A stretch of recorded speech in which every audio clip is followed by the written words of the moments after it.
जय हिंद दोस्तों, प्राण नमस्कार। आप सभी लोग कैसे हैं? आशा हो कि आप सभी लोग ठीक होंगे। आइए आज हम लोग रेलवे एनटीपीसी 8 फरवरी 2021 के पहले शिफ्ट और दूसरे शिफ्ट में जो भी जी की जीएस से प्रश्न पूछा गया था उसको हम लोग देख लेते हैं कि इसमें कैसा प्रश्न पूछा गया था। तो मेरे वीडियो को शुरू से लेकर के अंत तक देखिएगा क्योंकि आपके लिए मोस्ट इम्पोर्टेंट है। तो पहला प्रश्न देखिए, जीके से क्या पूछा गया था। जीके से पहला प्रश्न पूछा गया था, इसरो के प्रथम अध्यक्ष कौन थे। तो इसरो के प्रथम अध्यक्ष कौन थे? तो उनका नाम था विक्रम साराभाई। विक्रम साराभाई। इसरो का फुल फॉर्म क्या होता है? तो Indian space research organisation. Indian space research organisation इसका फुल फॉर्म होता है। तो इसके अध्यक्ष कौन थे? तो विक्रम साराभाई थे। एफटीटीपी का फुल फॉर्म क्या होता है? तो एफटीटीपी का फुल फॉर्म होता है fibre to the premises. Fibre to the premises FTT का फुल फॉर्म है, याद रखिएगा। एकला चलो रे गीत को किसने लिखा है? तो एकला चलो रे गीत को रविंद्रनाथ टैगोर जी ने लिखा हुआ है। 1857 के क्रांति में ब्रिटिश आर्मी द्वारा सबसे पहले कब्जे में लिया गया था। किसे लिया गया था सबसे पहले कब्जे में 1897 क्रांति में? तो मंगल पांडे को लिया गया था। मंगल पांडे को सबसे पहले 1857 के क्रांति में अंग्रेजों ने सबसे पहले इनको कब्जा में लिया था। मेघदूत और अभिज्ञान शाकुंतलम पुस्तक के रचयिता कौन है? तो मेघदूत और अभिज्ञान शाकुंतलम पुस्तक के रचयिता जो हैं कालिदास जी हैं, याद रखिएगा। माइकल फ्रांसिस ओडायर को उधम सिंह ने गोली मारी थी, याद रखिएगा। माइकल फ्रांसिस ओडायर को किसने गोली मारी थी? तो माइकल फ्रांसिस ओडायर को उधम सिंह ने गोली मारी थी।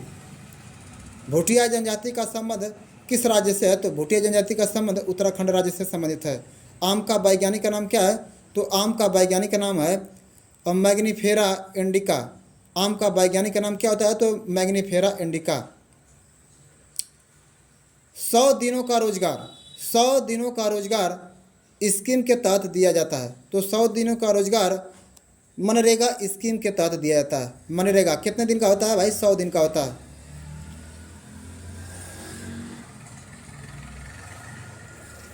नियाग्रा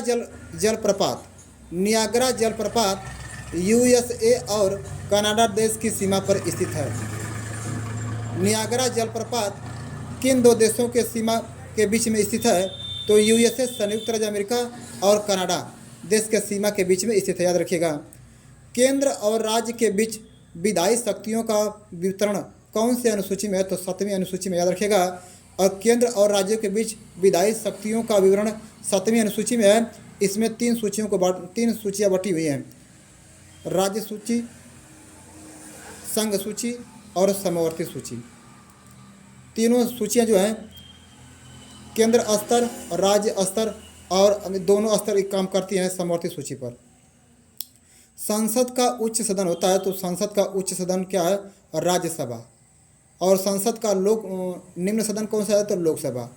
इसी को संसद के उच्च सदन को हम लोग अस्थायी सदन के नाम से जानते हैं। इसका कार्यकाल 6 वर्ष का होता है। और संसद का लोक सदन जो होता है वो आपका लोकसभा होता है। निम्न सदन जो होता है लोकसभा होता है, उसका कार्यकाल 5 वर्ष का होता है, जिसको हम लोग निम्न सदन के नाम से जानते हैं। योजना आयोग के जगह पर कौन सा आयोग बनाया गया है? तो योजना आयोग के जगह पर नीति आयोग बनाया गया है। इग्नाइटेड माइंड्स पुस्तक के लेखक कौन है? तो एपीजे अब्दुल कलाम है। इग्नाइटेड माइंड्स पुस्तक के लेखक कौन है? एपीजे अब्दुल कलाम है, याद रखिएगा। इस तरह से रेलवे एनटीपीसी 8 फरवरी 2021 को दूसरे शिफ्ट और के पेपर को हम लोग देख लेते हैं। जो जीके पूछा गया था, इसमें क्या पूछा गया था? शारदा एक्ट किससे संबंधित है? तो शारदा एक्ट बाल विवाह से संबंधित है, याद रखिएगा। कोशिका के अध्ययन को हम लोग किस नाम से जानते हैं? तो कोशिका के अध्ययन को साइटोलॉजी कहते हैं। कोशिका के अध्ययन को हम लोग साइटोलॉजी कहते हैं, याद रखिएगा। कोशिका के अध्ययन को साइटोलॉजी कहा जाता है। बाणभट्ट राजा हर्षवर्धन के दरबार कवि थे।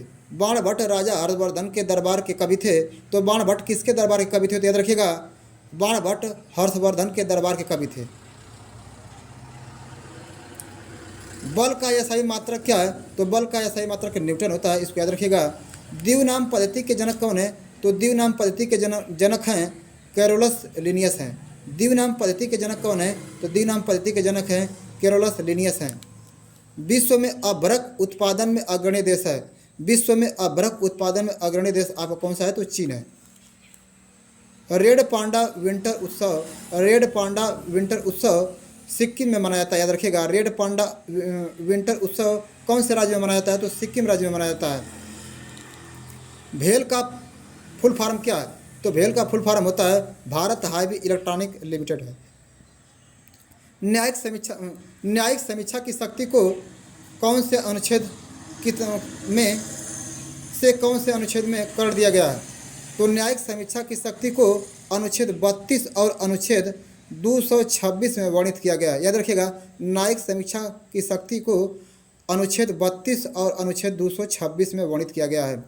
चोल वंश के दक्षिण पूर्वी एशिया में शिपिंग उद्गम स्थापित किए गए हैं। तो चोल वंश के दक्षिण पूर्व एशिया में शिपिंग उद्गम स्थापित किए गए, याद रखिएगा। यूएनए के प्रथम अध्यक्ष कौन थे? तो यूनाइटेड नेशन ऑर्गेनाइजेशन, इसका फुल फॉर्म होता है। इसके प्रथम अध्यक्ष कौन थे? त्रिगवेली थे। राष्ट्रीय हथकरघा दिवस कब कै तारीख को मनाया जाता है? तो राष्ट्रीय हथकरघा दिवस 7 अगस्त को मनाया जाता है।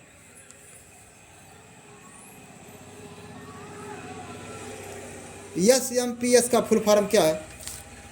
तो SMPS का फुल फॉर्म होता है स्विच्ड मोड पावर सप्लाई।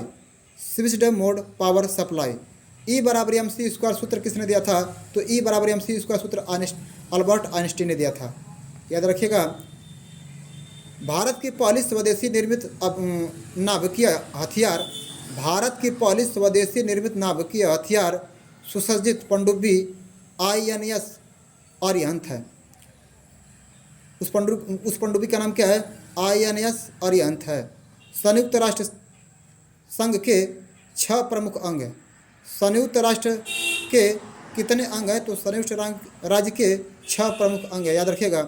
भुवन इसरो द्वारा निर्मित त्रिविमीय चित्रों से संयुक्त एक जियो पोर्ट है, पोर्टल्स है, याद रखिएगा, पोर्टल है। पहला मानव निर्मित संश्लेषित रेशा है। तो पहला मानव निर्मित संश्लेषित रेशा कौन सा है? तो नालान है। तो इस तरह से 8 फरवरी 2021 के पहले शिफ्ट और दूसरे शिफ्ट में पूछे गए GK GS से जितने भी संबंधित प्रश्न थे उसको हमने बताया, समझाया है। आप इसको देख करके याद करके जाइएगा, क्योंकि आपके लिए मोस्ट इंपॉर्टेंट है। तो अगर मेरा वीडियो पसंद आए तो हमारे चैनल को लाइक सब्सक्राइब शेयर साथ में कमेंट करें।